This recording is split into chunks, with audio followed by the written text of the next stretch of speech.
To replace the latch on a baggage door, first remove the central bolt and latch with a Phillips head bit. Then, using a 7/8 wrench, remove the inner ring holding the latch body in place.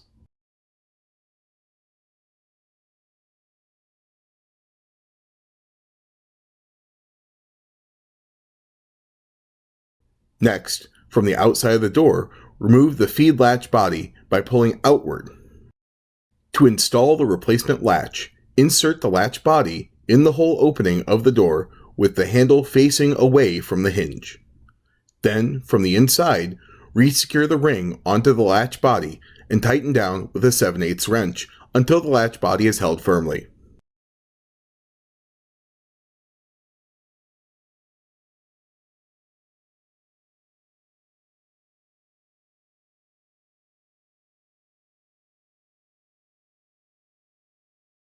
With the latch body secured, attach the latch to the latch body with the Phillips head bolt.